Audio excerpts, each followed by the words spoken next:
Recently, I told you a story about a man walking into an abortion clinic in Wichita, Kansas. This is the same clinic that's been attacked many, many times. Dr. George Tiller used to practice at this clinic, and he was shot and killed. And guy walks in with a bomb. It's a bomb that's got a fuse on it. It's ready to explode. He's also got knives in his backpack. Cops arrest him. Good. All right, the bomb didn't go off. In fact, they take the bomb and they, detonate it somewhere else, and it does go off. Okay, but it didn't hurt anyone. It's a perfectly good story. I was wondering why he's not being called a terrorist, right? Because you walk into a clinic that's been attacked again and again, and at the time, the cop said his intentions were very clear, and he said it, right? But now, all of a sudden, and maybe we're missing something in this story, and I hope that the authorities down there in Wichita can clear it up for us. Now the cops are turning around and saying, it's no big deal. I must be missing something, okay? Because if a Muslim walked in with a bomb to a place that had been attacked many times, let's say the World Trade Center, you think the cops in New York are like, it's just a misunderstanding, no big deal. Now, all right, hold on now. Let me give you the quotes from the article so that you understand. This is the local KWCH, okay? Officers went through a backpack the man brought with him and found several knives and a pill bottle with a fuse coming out of the top. With a fuse coming out of the top of the bag, okay?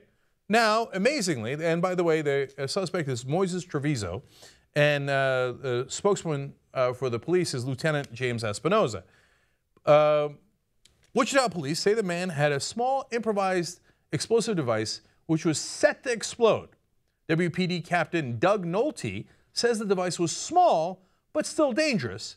It is illegal to make an IED in the city of Wichita. Yeah, no shit, really? Nice work, Sherlock Holmes. Yeah, of course it's illegal to have an IED in Kansas. It's illegal to have an IED anywhere in the country. IEDs are improvised explosive devices. They blow up, right? They're bombs. Of course that's illegal. Could you imagine a Muslim walks in with a bunch of knives and a bomb with a fuse coming out of it in a backpack into a place that's been attacked before, and then they say, yeah, but it was a small bomb. Okay, wait. Now, you ready for this? Police say they ruled out any destructive act against the clinic, and then it was just bad judgment for him to bring the bag into the clinic. Could you imagine? Mohammed Abdullah walks into the World Trade Center with a fucking fuse coming out of a bomb that's set to explode, and the cops say it's set to explode. They go, it's just a small bomb, just some bad judgment. You're free to go. Now, look, don't get me wrong. He's not free to go. They're still holding him, okay? But is this a huge story? Is he being considered a terrorist? No. I didn't mean any harm by it. I just wandered in there with a bomb by accident to a place that's been bombed before and has had several terrorist attacks against it. A common misunderstanding. I mean, he's not Muslim, so obviously he couldn't be a terrorist. He couldn't have meant to do any harm, so everything's fine. Now, I don't know anything about this guy. I don't know anything about Moises Trevizo. I don't know what his motivations are. But this story needs a little bit better explanation than don't sweat it. I'm sweating it, okay? People have been killed there before. And I think the most interesting part of this story is the assumptions people make, the perspective that they have, right? Dylan Roof goes and kills 9 people in that church, and what's the first thing the judge says to him? Oh, we should talk about forgiveness. Okay, now were we talking about forgiveness at the court trial of Zarniev or any of the Muslim bombers? Of course not. We shouldn't be talking about forgiveness. Why? He kills 9 black people. All of a sudden, we're talking about forgiveness. Because that's your perspective, right?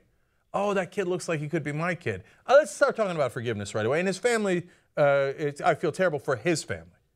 I feel terrible for the families who were killed, too. But his family, I feel terrible for. The cops get Dylan Roof a burger.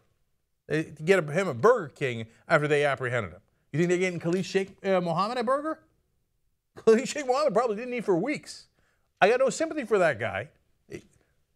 We're Americans. We shouldn't torture, right? But nobody should have gotten him a goddamn burger, okay?